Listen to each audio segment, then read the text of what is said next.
গ্রামের ভাবী অ্যাথলিটদের পাশে গৃহবধূর লক্ষ্মীর ভাণ্ডার। তিনি নিজেই ময়দানে। হুগলির প্রত্যন্ত এলাকা গোঘাটের বেলেকুসুমা গ্রাম বন্যা কবলিত। পশ্চিম মেদিনীপুর লাগোয়া এই গ্রামের মানুষেরা অর্থনৈতিকভাবে বেশ পিছিয়ে। এখানকার হতদরিদ্র পরিবারের একদল ক্ষুদেদের নিয়ে প্রশিক্ষণ দিচ্ছেন তাদের প্রিয় স্যার কাশীনাথ দাস। তাই বিনা পারিশ্রমিকেই, কিন্তু ট্রেনিং করলেও তাদের খরচা যোগাবে কে? প্র্যাকটিস করার পর যথেষ্ট খাবার চাই, কে দেবে? কারণ এই শিশুগুলোর পরিবার বলতে তাদের নুন আনতে পান্তা ফুরোনোর মতো অবস্থা। তাই এদের পাশে দাঁড়াতে এগিয়ে এসেছেন গ্রামেরই এক সহৃদয় গৃহবধূ।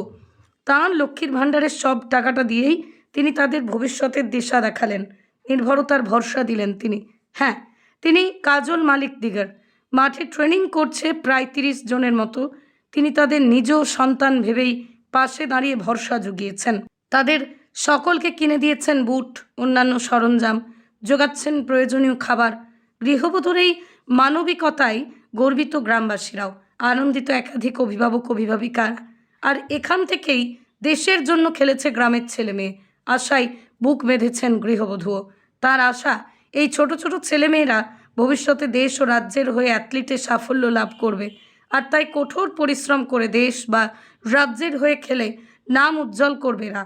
গোঘাটের এই প্রত্যন্ত এলাকা বেলেকুসুমা গ্রামের বাসিন্দা রামকৃষ্ণ দিগার, তাঁর স্ত্রী কাজল দেবী লক্ষ্মীর ভাণ্ডারের টাকার সবটাই তুলে দেন ছেলে মেয়েদের ট্রেনিংয়ে। কিন্তু রামকৃষ্ণবাবু তাতে কোনো আপত্তি নেই। তিনিও থাকেন ভিন রাজ্যে, সেখান থেকে তিনিও উপার্জনের কিছুটা অংশ দেন এই ক্ষুদেদের প্র্যাকটিসে ভালো করার জন্য। এই ক্ষুদে অ্যাথলিটের জন্য স্বামী স্ত্রী মিলে কোমর বেঁধে নেমে পড়েছেন ময়দানে। তাদের পাশে দাঁড়াতে পেরে নিজেরাও তৃপ্ত, আনন্দিত। কাজল দেবীর বার্তা, আর যারা লক্ষ্মীর ভাণ্ডার পান তারাও যদি কিছু কেমন দিয়ে এগিয়ে আসতেন, তাহলে কল্যাণমূলক কাজ হতো। তাহলে দেখবেন একটা সুন্দর সমাজ গড়ে উঠবে। এই বিষয়ে আরও কি জানা যাচ্ছে, বিস্তারিত দেখুন 24 আওয়ার্স আরামবাগের রিপোর্ট। আমি এখানে ডালা প্র্যাকটিস করতে আসছি। কি কি খেলো? এখানে 200 মিটার, 100 মিটার, ব্যায়াম, যোগ ব্যায়াম, লং জাম্প, হাই জাম্প এইসব প্র্যাকটিস করি। আচ্ছা, তোমার নাম কি? আমার নাম নিশা দিদি। কি করো? এখানে 100 metre, 200 metre, long jump, high jump, ব্যায়াম, যোগ ব্যায়াম এইগুলো করতে আসি আমি। আচ্ছা, কতদিন ধরে করছো? সপ্তাহে 3 দিন আসি স্যার। এখন মোট কতদিন করছো? 2 বছর। 2 বছর। কিসে করছো তুমি? ক্লাস 5। তোমার নাম? আমার নাম সোনাক্ষী খান। আচ্ছা, কি করো?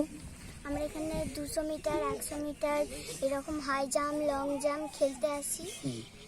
আর মানে আমরা ব্যায়াম, যোগ ব্যায়াম এরকম করি। পায়ের জুতোগুলো কে কিনে দিয়েছে? আমাদের মানে বৌদি। কি নাম তার? কাজল। না না, পরিবার থেকে কোনো আপত্তি আসেনি। কি বলবে?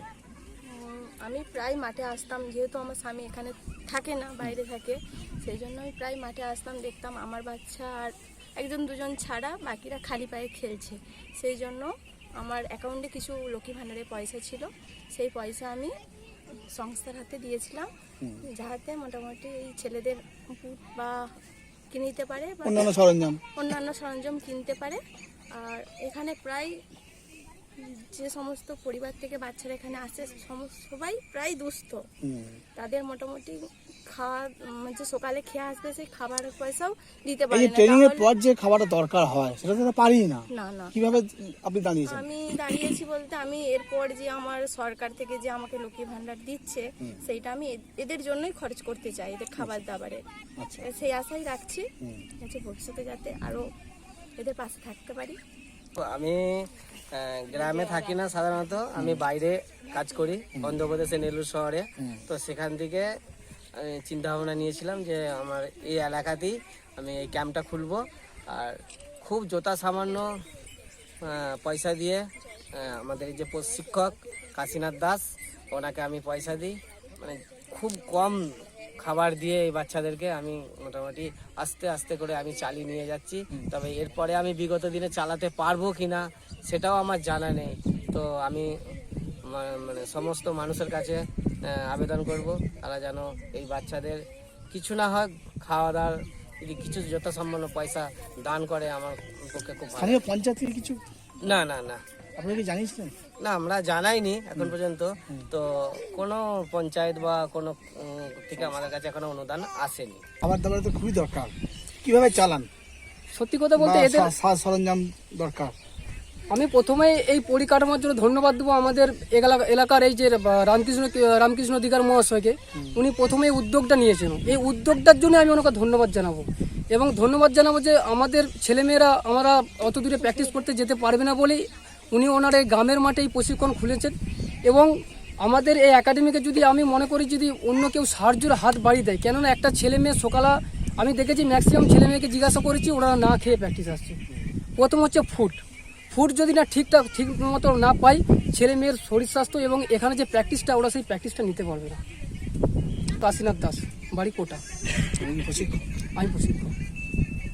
সন্তানের পরে মন বসছে না, প্রচুর পরিশ্রম করেও আপনি আশানুরূপ পারিশ্রমিক পাচ্ছেন না, যার ফলে আর্থিক সংকট আপনার জীবনে দুঃখ এবং চাপের ছায়া ফেলেছে। দেনার ভারে জর্জরিত স্বামী স্ত্রীর মধ্যে প্রতিনিয়ত ভুল বোঝাবুঝি বেড়েই চলেছে। নতুন বাড়ি কিনেছেন কিন্তু সেই স্বপ্নের বাড়িটা যেন আরো দুর্ভোগ নিয়ে এসছে আপনার জীবনে। আপনি ভাবছেন সস্তায় পাওয়া বাড়িটা নেওয়াটাই কি সঠিক সিদ্ধান্ত ছিল?